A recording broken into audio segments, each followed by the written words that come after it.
நேயர்கள் அனைவருக்கும் என் அன்பான வணக்கங்கள். தமிழ் சினிமா வரலாற்றில் புரட்சி தலைவர் எம்ஜிஆர் அவர்களோட தயாரிப்பு மற்றும் இயக்கத்தில் உருவான ஒரு முக்கியமான காவியம்தான் அடிமைப்பெண். இந்த படத்தோட பெரும்பகுதி படப்பிடிப்பு ராஜஸ்தான் மாநிலத்தோட ஜெய்ப்பூர் பாலைவனங்களில் தான் நடந்திருக்கு. கடுமையான வெயில், ஆயிரக்கணக்கான ஒட்டகங்கள், குதிரைகள், துணை நடிகர்கள்னு அந்த செட்டே ரொம்ப பிரம்மாண்டமாக இருந்திருக்கு. இந்த படத்துக்காக பாடகி எஸ் ஜானகி அம்மா அவர்கள் பாடின ஒரு பாடல் இன்றைக்கும் தமிழ் சினிமாவோட ஆகச்சிறந்த பாடல்களில் ஒன்றா இருக்குது. அதை பற்றி தான் நாம் இந்த வீடியோவில் பார்க்க போகிறோம். ஜானகி அம்மா பாடினது போது ஜெய்ப்பூர் ஷூட்டிங் ஸ்பாட்டில் இருந்தவங்க எப்படி மிரண்டு போனாங்க அப்படின்னு பார்க்கலாம். அடிமைப்பெண் படத்தில் ஒரு முக்கியமான காட்சி, ஹீரோயின் பாலைவனத்தில் ஒட்டகங்கள் நடுவே ஒரு கம்பீரமான அதே சமயம் துள்ளலான ஒரு பாடலை பாடுற மாதிரி சூழல். இசையமைப்பாளர் KV மகாதேவன் அவர்களும் இந்த சூழலுக்கு ஒரு அலாதியான ராஜஸ்தானி நாட்டுப்புற இசையும் தமிழ் இசையும் கலந்த ஒரு மெட்டை உருவாக்குறாரு. இந்த பாட்டை பாடுறதுக்காக பாடகி எஸ் ஜானகி அம்மா அவர்களையும் அழைக்கிறாங்க. ஜானகி அம்மாவுக்கு அப்போது திரையுலகில் ஒரு தனித்துவமான அடையாளமும் இருந்துச்சு. அவங்களால எந்த ஒரு கடினமான மெட்டையும் ரொம்ப சுலபமாக ஆனால் 100% உணர்வுபூர்வமாக பாட முடியும்.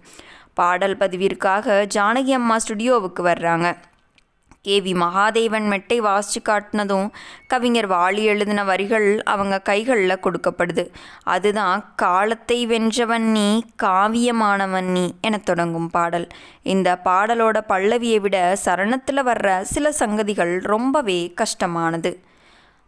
ஜானகி அம்மா மைக் முன்னாடி நின்று பாட ஆரம்பித்தப்போ அங்கே இருந்த மெல்லிசை மன்னர்கள் எல்லாருமே வாயடைச்சு போயிட்டாங்க.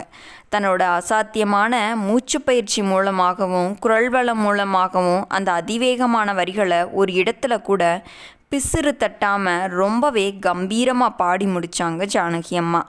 பாடல் முழுமையாக பதிவாகி முடிஞ்சதும் இயக்குனர் மற்றும் இசையமைப்பாளர் 2 பேருமே எழுந்து நின்று கைத்தட்டி பயங்கரமாக அம்மாவை உற்சாகப்படுத்தினாங்க. இந்த பாடலோட டேப் ஜெய்ப்பூர் பாலைவனத்தில் நடந்துட்டு இருந்த ஷூட்டிங் ஸ்பாட்டுக்கு அனுப்பப்படுது. அங்கே LD ஸ்பீக்கரில் இந்த பாடலை ஒளிபரப்பி எம்ஜிஆர் முன்னிலையில் அந்த பாடலுக்கு காட்சியை படமாக்குறாங்க.